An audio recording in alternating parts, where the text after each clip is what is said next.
I want to take a brief moment to talk about something. And this is something that I was thinking about last night. And a little bit this morning. See, I was writing last night. I was up late. And I was exploring the idea of death. And how our demise, our decay, and our death is essentially inexorable. Which means that it is indubitably going to happen. And there's nothing that we can do about it.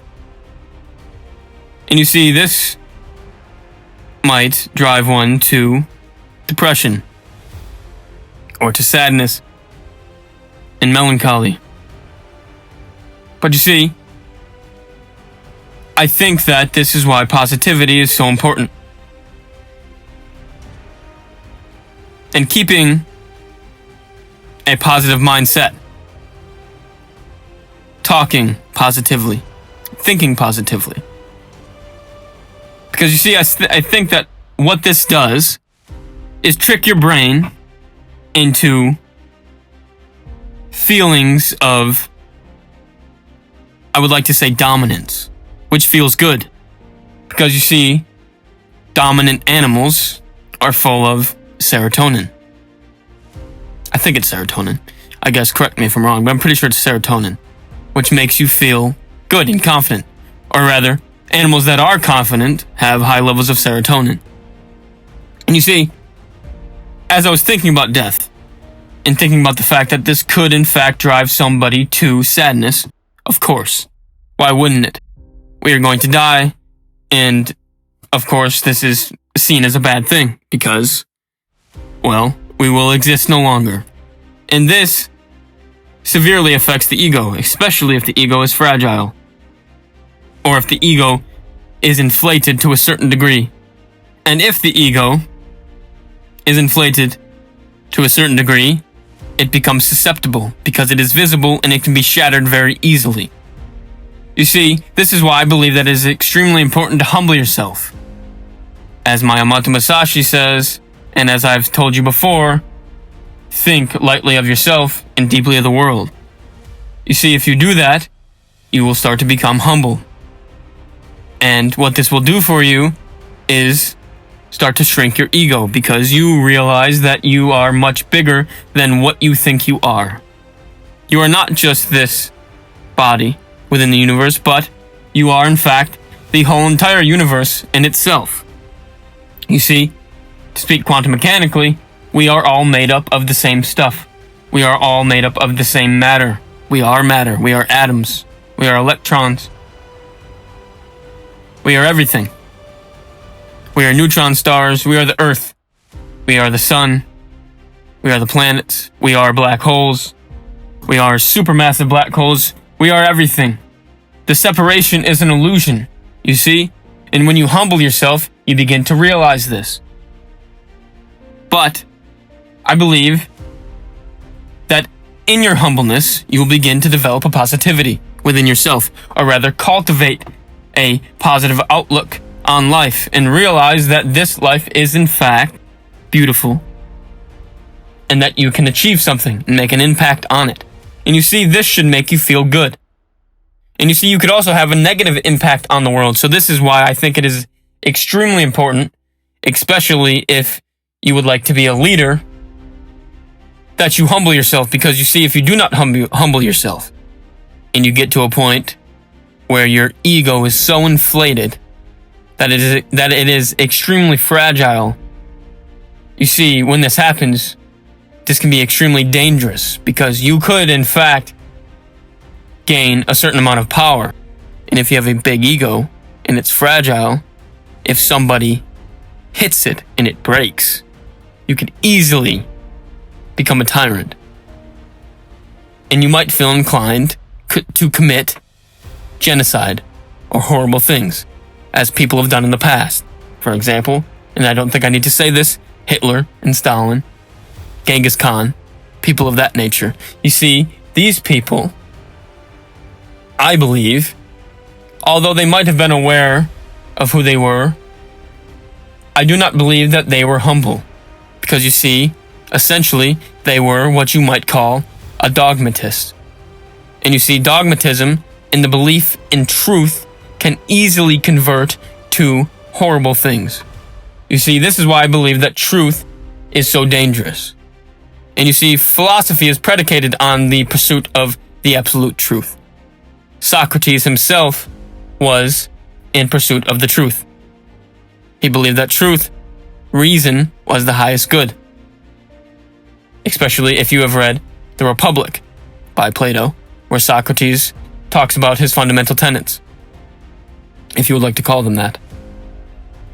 And when I read this book, I've read it once and then I've reread it again. I believe that The Republic by Plato, which is like a discourse of Socrates, is a tremendously dangerous book. I do not want to call it evil, but it is a very dangerous book because in the wrong hands, it could easily turn into something like mass genocide. Because you see, when you're in pursuit of the truth, well, whatever your truth is, you believe that the whole world should believe, and this can become extremely dangerous. Because you see, you could believe that one race is the superior race and that every other race is below that race.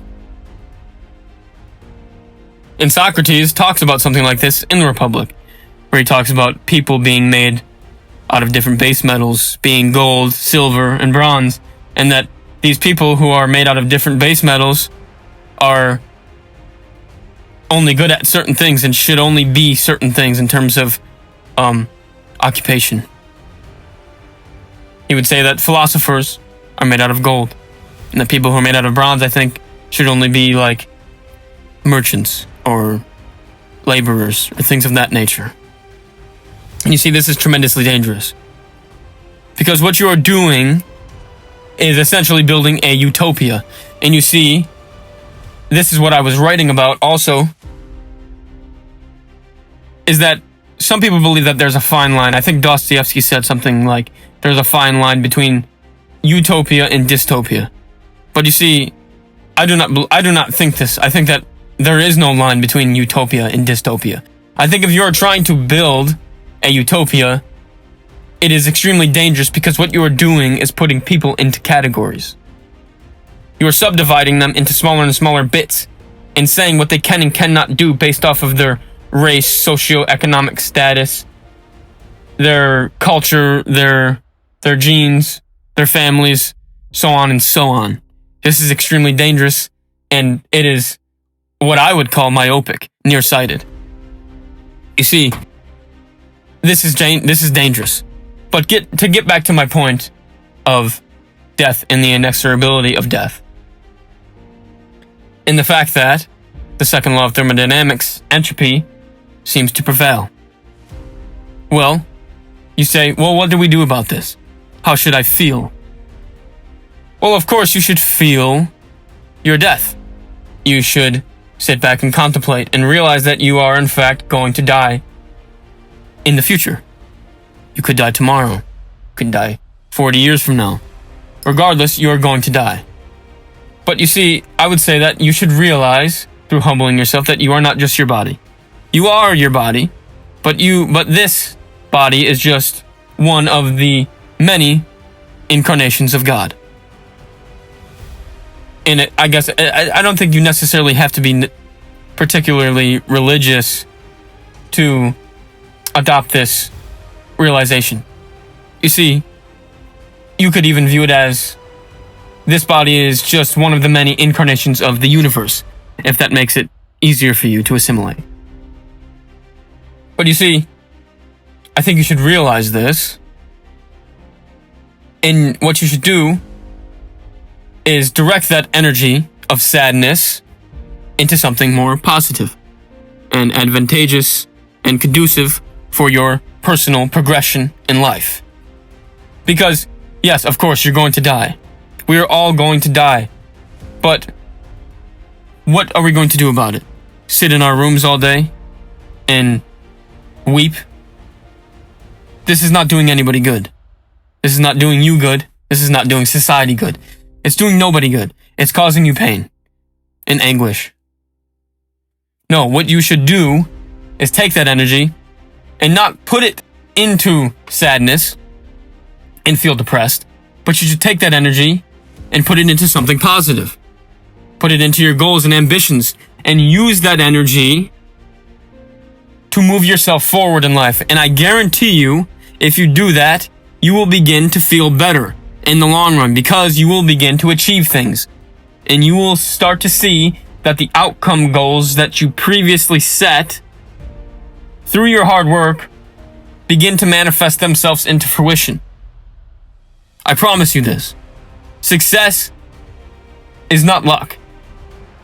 You see, there is a quote, and it says, luck is when preparation meets opportunity. You see, hard work pays off. You do not just get things randomly. No. If you are prepared, if you have put in the work in the due diligence, and you have developed a scrupulous mindset, when the opportunity arises, you will rise to the occasion. Why? Because you have developed a skill. You have developed a certain amount of dexterity to get you to the point to where when it comes time to perform, you perform. And you outperform everybody else. Why? Because you have prepared and they have not. It's just like taking a test. If you go to take a test and you have not previously prepared for this test, you're going to fail it. But if you've over-prepared, if you studied every single day, if you put in the time and the work and thought about it and made sure that you are memorizing it and you've taken notes, you will pass that test. Full-fledged guaranteed you will pass that test. But the person who is not prepared, he will not pass that test. And then that person who failed that test, what are they going to do? Well, they'll say that you're lucky. That you've been given things that they haven't been given. No, you have discipline and they don't. There's the difference. It's that simple. People don't want to hear it and people don't want to say it. But it's just what it is. You have discipline, they do not. They are not prepared, you are prepared. That's the difference between succeeding and failing. And this you can use as a model for your life. You see, that's the difference between success and failure. Preparation and discipline. The undisciplined person who isn't prepared will not succeed in life. The person who is prepared and disciplined will succeed in life. Point blank, period. There's no ifs, ands, or buts about it. If you think I'm wrong, well, then you can debate me. But I just don't see any other way around it. And this brings up a quote by John Steinbeck, which I remember, where he says, and it's all fine to say, this too shall pass away. People will forget, and things like that when you are not involved. But when you are, there is no passage of time. People do not forget, and you are in the middle of something that does not change. You see, seize the moment. Do not squander the moment. All we have is the moment, and you must grab it. You must grab your balls and take the moment. Do not wait. You're not going to get this chance again. You won't. All we have is this moment. So if you want to do something, do it now. You're not going to do it tomorrow. If you can't do it today, you're never going to be able to do it. What that means is all we have is now. All we have is this moment. So grab it. Take it. Take what's yours. Grab your fucking balls and take what's yours. You think somebody else is going to wait? No, they're going to take it before you do. The lion who eats takes action. The lion who starves sits in the fucking corner and doesn't do shit. So, what do I think about death? I think that's what I think about it. Yeah, it's coming. Embrace it. It's gonna happen. But make yourself fucking great.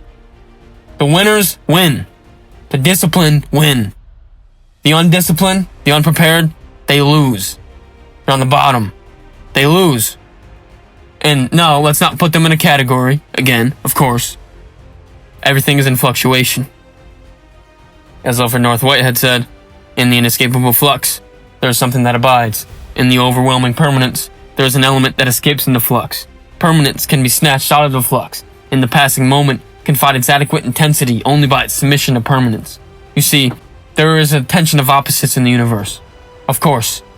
And we can only speak in contradictions. The flowing philosophers know this. Everything flows like a stream. But guess what? There seems to be axioms in this world that work. And discipline is one of them. So you must develop it. I'm done.